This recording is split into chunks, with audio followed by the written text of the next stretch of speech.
We're on. Okay, 1 second. My thing just decided to shut down. No! Okay.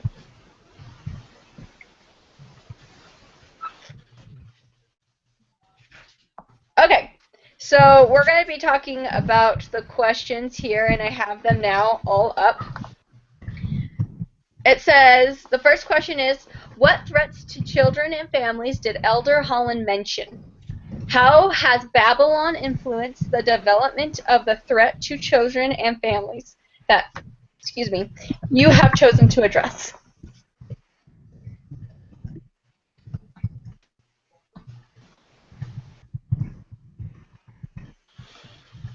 Let's not all speak at once now. Oh, it looks like Angelina responded. I don't know if she can see anything. Reading it. Can you someone read it? Because I just lost it. I just lost it too. I got it. I think. Is that a big long thing on the chat? Yeah. Yeah.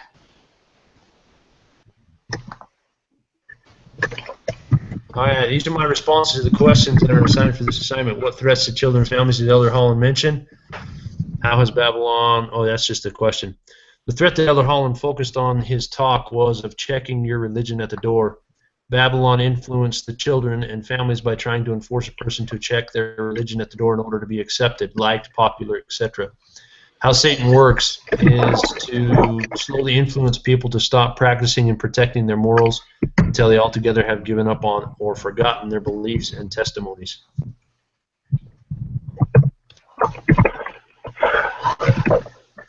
I like it. So that's her response to question 1.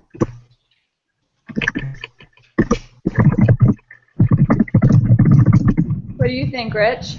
I was going to say I'll springboard off of that. I thought the article of Israel God is calling was absolutely incredible. Of course, Elder Holland's Elder Holland; he's always incredible. But the fact that we are challenged at times to check our religion before we even think anything about it. You know, whether that's because somebody cut us off in the car, somebody decided that they wanted the last piece of pie, and so we didn't get it. I mean, everyday life happens to every single one of us, and we have to always be willing to step back, and be willing to seek to understand, see the big picture, but most importantly, remember that every single one of the people around us has a purpose and a reason and a need, and it's not just us with those needs. I agree. I really like that. I think a lot of times we see LDS members that are only LDS on Sundays, but I don't think that that's for us to judge, and that we just need to love everyone. I don't know. I also liked that talk that Elder Holland gave. He's my favorite. I think he's absolutely incredible, and I just think it took me back a step and made me realize that we're all imperfect, and you just gotta love everyone, I guess. It's hard. We gotta focus on ourselves. Well, it was interesting with the. I really liked the situation 1 with the basketball analogy, where the kid, you know, he's trying to do what's right for him and his family, and you know, next thing you know, he's back playing his former team, and everybody's just booing him, and you know, it's just a bad situation. Yeah. And too many times, I think we are tempted to check our religion on things that really don't matter, when in all reality, everything matters. Our religion is who we are. It's everywhere we go. And when we choose to leave it at the door and become somebody else for the moment or for the 2 hours or 3 hours or whatever, I mean, does that mean it's okay to go watch the most incredible violent movie in the world and that's got obscenities and all kinds of bad stuff because we left our religion in the car? Right. It's become a popularity contest. People no longer think that being righteous is like a good thing. It's almost like who can be the biggest daredevil, which in God's eyes, it's not like that. So it's kind of sad what the world's come to. Uh-huh. I also really liked how he said you need to exercise righteous judgment. I think we as LDS, practicing LDS people, we get into this mindset of everyone needs to be accepted and everyone needs to be loved and everyone just needs to kind of not judge. Which in reality is we need to make righteous judgments, but we also need to love the person for who they are. So in seeing that big picture, we also need to not put ourselves into danger. I mean, if you're trying to prepare yourself physically for food storage and something happens and you're unable to take care of yourself, you're not going to be able to take care of others. Does that make sense? Yeah, I agree completely. I remember reading that. I really like that you brought that up. Too many times we feel like because we're commanded not to judge that we have to just roll over and play dead and let somebody else do whatever they want to do. Yeah. When in reality we have the responsibility, the obligation, the covenant to stand up for ourselves and our family and take care of those that mean most to us. Never easy, but God never said it would be, so. Amen to that one. Actually, he did say it would be easy. Don't you remember that scripture? Well, he's perfect. My yoke is easy and my burden is light. Oh, jeez. But hey, his way is the easiest way if you think about it. That's true. It's a whole lot easier than the other ways. Blessings, and in that, it's way easier. Life is good when there are blessings. Amen. All right, should we read next another one? Answer? Yeah. Yeah. Anyone else have anything to say? Okay, we're moving on. How does Elder Holland's description of Babylon and Israel coincide with defending the doctrine of the family in these latter days?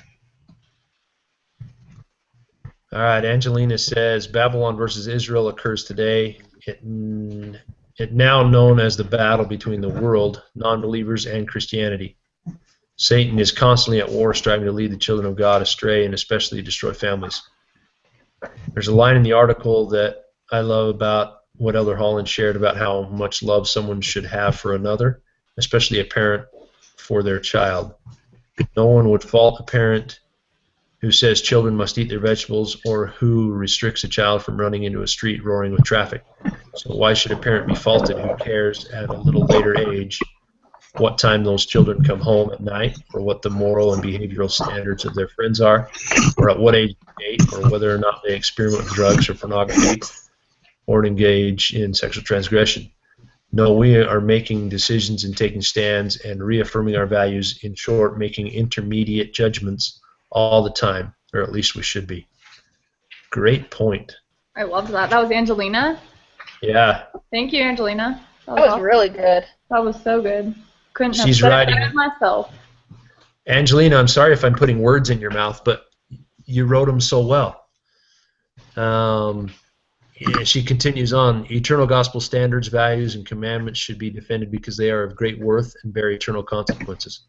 What characteristics and attributes did Elder Holland expound on that would make you more effective family advocates? Oh, that's the next question. Sorry, Hannah. Okay. Rewind. Sorry. Okay. So, anyone else have anything to say about the Elder Holland description of Babylon and Israel coincide? Question. I just feel like Angelina did it so perfect. It's true. It's so good. All right. Hey, Rich, is this just on the Google Hangout so I just can copy and paste it to our thing? Yeah, if you go, it's just on the group chat. That's okay. I was wondering where you were getting this. I know. I was like, wow. Okay. Apparently, none of us know. Oh, Yeah. I'm not seeing it. All right, we'll just figure it out later. Did you find? Okay, It's like if you go on the left side of the screen right now, there's like a blue window. And it says chat.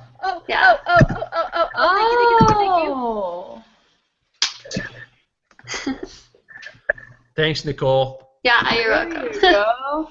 Thanks, Nicole. Anytime. Oh, I can't copy and paste. Darn it. You can't? It's not letting me. Lame. That is way lame because that was Everybody has to beautiful. pause for a second. Hey, Angelina, can you just add me on Facebook and Snapchat that? You have to say hello to my son. Hi, He's son. He's trying to hide and get a drink of water from the fridge behind me. That's funny.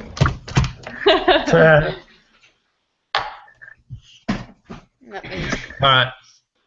Okay, Sorry, I was a distraction. that's totally fine. I think it's funny. Comic Let's relief. see. What characteristics and attributes did Elder Holland expound on that made us think more effectively about family advocates? Oh, pick me. Okay, go, Rich. I liked the way he said we had to respect others. And that's really where I think the checking your religion at the door comes in, at least for me during this article, is when we've got somebody that's advocating negatively toward the family, we can't check our religion and just start beating them up because we know we're right and they're wrong. We have to understand that the right that we have to advocate is the same right that they have to advocate. And we have to defend that right for our enemies. I think it was, I just read something earlier tonight about that from, I thought it was President Packer. I don't remember now. Anyway, so we have to keep our religion intact during the advocating times, because if we're not Christ-like in our attributes toward them, then what are we advocating for? Yeah. I like know, that. And I kind of saw that. Did you guys watch that video at the end Mhm. Yeah. about the son who was coming out as being gay? Oh yeah. Yeah. Okay, that for me made me so uncomfortable, just because I really did feel like that dad was checking his religion at the door, Oh, completely. and it made He me couldn't so. love his son anymore. I thought that was so horrible. So sad. And you know what? I've heard that situation so many times with my friends. Like, it's ridiculous. And that just makes me, overwhelmed, because, those kids still need love. They still need to I have agree. support. They still also, if we're checking our religion at the door for our kids, that's only going to push them farther away. I agree. That's exactly what I was gonna say. Is it pertains to the family as well. It's not just our peers around us. It's definitely our family. In order to find the strength, because Rich was talking about how we need to be strong. We have to stand up and stuff. But in order to do that, we have to do the little things that give us strength, like going to church and reading our scriptures. And in that we find safety. In that we find the strength and the willingness to open our mouths, because otherwise we don't know what we're going to say, and the Spirit can't testify anything to them because we don't have it with us. That's true. Well, and what about the importance of keeping, in keeping your religion, that also means keeping the doctrine. Exactly. And so you love somebody even though they have a different viewpoint of the doctrine. Well, and we're all yet you children of God. So. Yeah. And the plan of happiness, the plan of salvation, all of it is for every single one of us. It's for those that misunderstand. It's for those that make mistakes. It's for us that need to repent. The Savior's atonement covers everything all the time. Agreed. And so we have to keep our religion, but we also have to keep the doctrine. We have to keep and if we don't have it completely understood, then we call it mortality and we try and figure it out day after day after day. I agree. Yeah.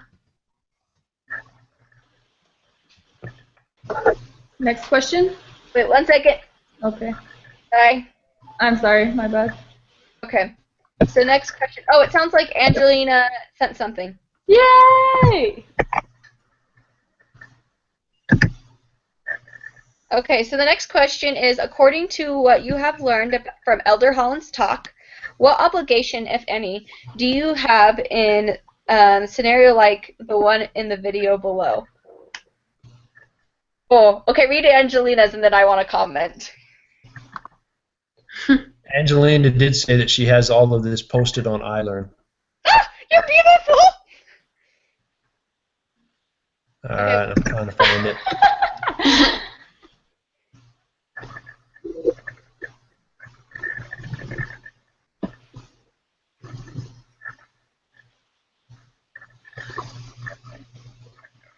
I must have missed her answer here.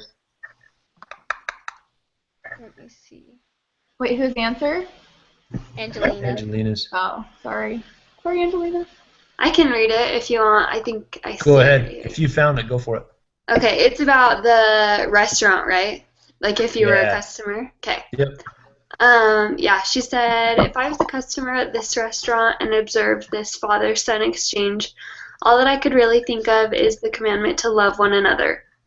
This is a difficult situation for anyone to be in. The family proclamation to the world strongly encourages parents to raise their children in the Lord, especially to love, care, and watch over them.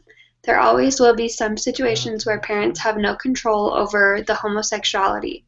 And homosexuality is a great example. What parents can do is the best that they can do in teaching the children the gospel.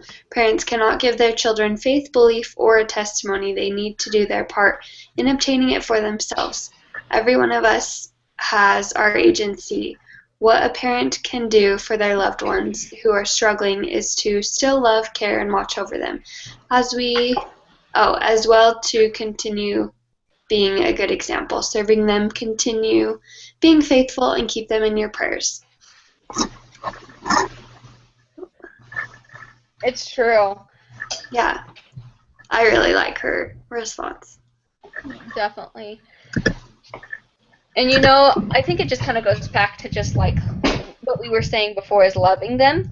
And you know, it's also, this is kind of my thing, is keeping your temper in check. Mm-hmm. Because your first reaction is to freak out, or at least mine is. And I think most people.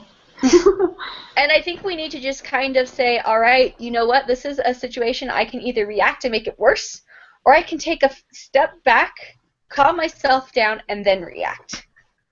And I know it's hard in the moment. Don't get me wrong. Like, I'm not saying this is what they should have done.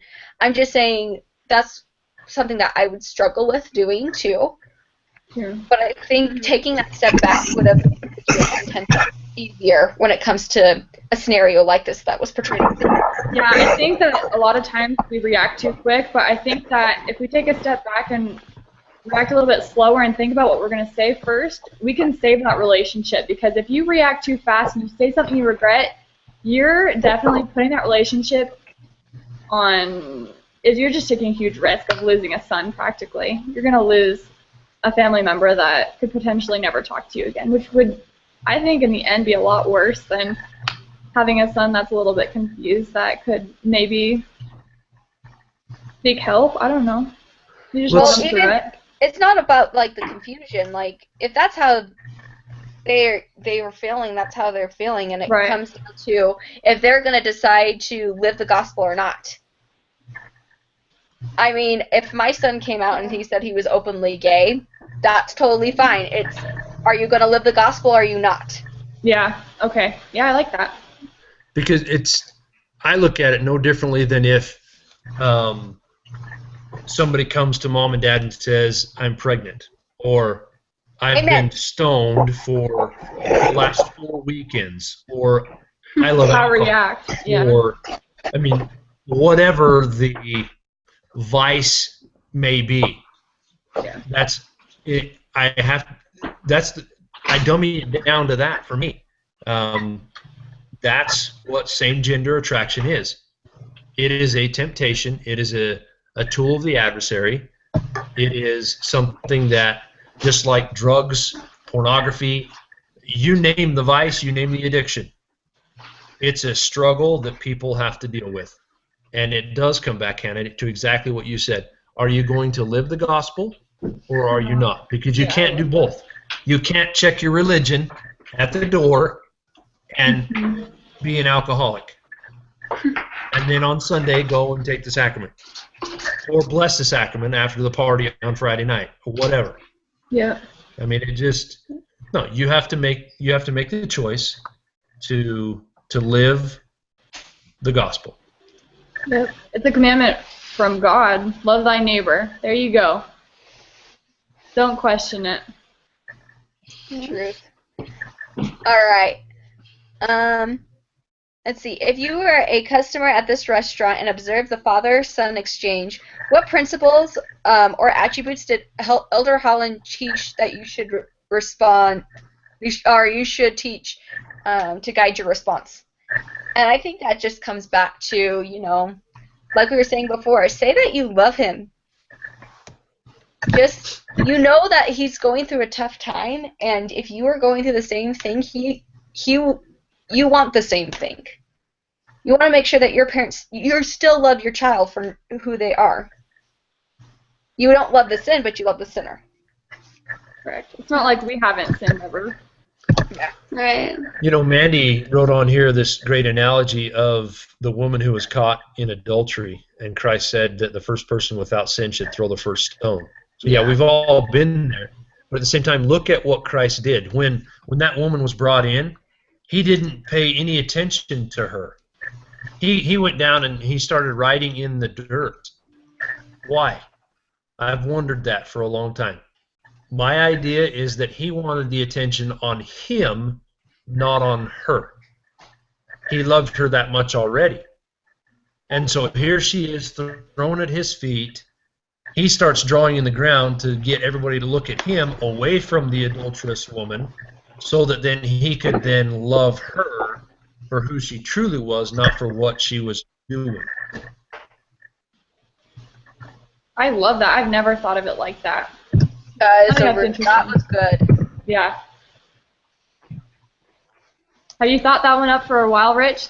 That was impressive. Actually, I really loved that. I had a friend of mine share that with me a month or two ago as we were discussing this one time. Actually, there's a great video of that on LDS.org, and you can totally see what he's doing. And it was actually a teacher training course, and he stopped the video and says, what's the master teaching right now? And we talked about that, and there was a group of us that was discussing it. So, but I think that's in my mind, that's the example of not checking your religion. You love the person no matter what they're doing, and you love them enough to take or buffer any negativity that's going to come their way. And so, I look at myself. Okay, if I'm in the restaurant and I overhear the conversation, what do? It's not my place to just jump up right in the middle of it and say, "Hey, you two need to get this together, get it figured out. Let's go. Come on, let's go right now and get it taken care of." Right. No, but if somebody needs some support, if somebody needs me to fake a heart attack so everybody else is not watching them, then maybe that's what I need to do. I don't know. I mean, in the place of those two grandparents that were watching, and then the dad went to them after and said, "Hey, well, what would you do?" And I love that they talked about the program that the church gives, that there's hope, and that not to freak out, and that just love your son kind of a thing. I love that. It's almost that was really good. It's almost like Christ was like an armor to this woman, and I feel like in a lot of instances we can be the armors to other people. We can help protect them just by our knowledge of the gospel. That's great. I love that. Being the armor, putting on the armor of God for somebody else, not just for ourselves. Yeah. Because we're asked or challenged or commanded to stand for truth and righteousness, stand in holy places, stand for other people. That's great.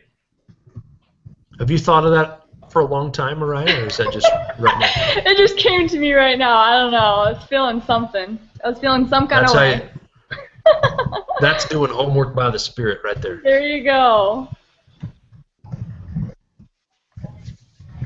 Okay, I think that was our last question. Cool. So Any other people have something to say? Yeah, if you don't speak now, forever hold your peace.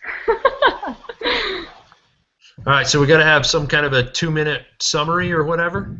Oh yeah, I remember that. So 2-minute summary. What do you mean? Just like wrapping up what we talked about. So pretty much. Oh, like, I'm already putting down our responses. Okay. So Okay. I could just be like, this is our 2-minute summary. Okay, so why don't you review? Because I think when Sister Lake's going to watch this video recording, Yeah. she'll watch the entire summary. But she may not watch the entire Right. conversation. Okay. So what do you want me to say then? Pretty It's much like, like hold fast to your religion. Don't check it at the door. Make sure to love everyone around you. Make sure to practice what you preach. 1 second, hold fast to your religion. I'm second working on the first one. Love your family, because that's a commandment. Love one another.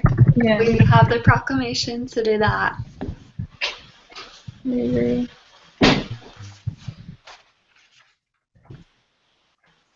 So hold fast to your religion.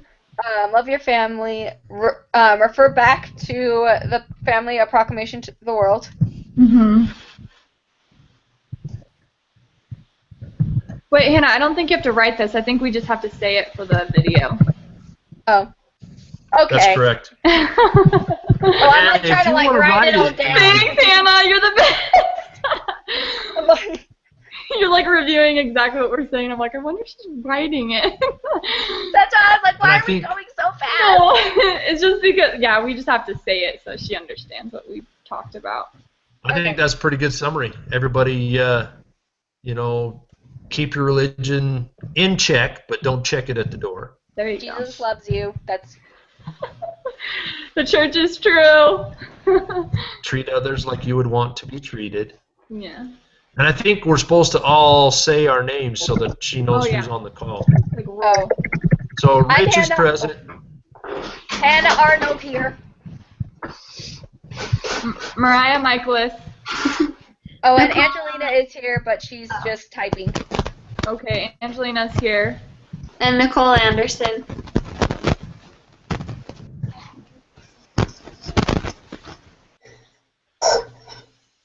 Mandy Hansen is here. She's doing a lot of typing. Stephanie Okay. Ellsbury, right? Yeah, I think so. And Adam is here. Is it Adam Hyatt? Yeah. Oh, isn't he just our typer dude? You're Oh, a wait. typer? Yeah, Adam and Stephanie don't count. Oh, okay. Okay. My bad. Well, you do, because if you don't count, that would mean we checked our religion at the door. There you go.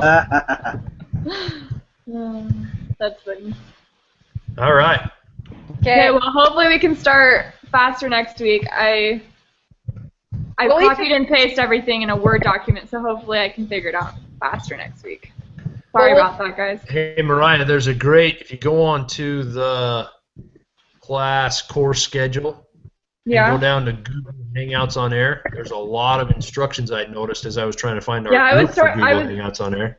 I was reading it Anyway. when you, or was it you that finally found the link, or was it Adam? I don't remember. It was someone that finally gave us the link, but I was reading that while I was trying to figure it out, but my bad. Okay. Well, I think we're good then. We'll see you guys next Thursday night. Thank Same you, bat guys. channel, See you same bat later. station, Bye, same bat time. guys. Bye. Bye.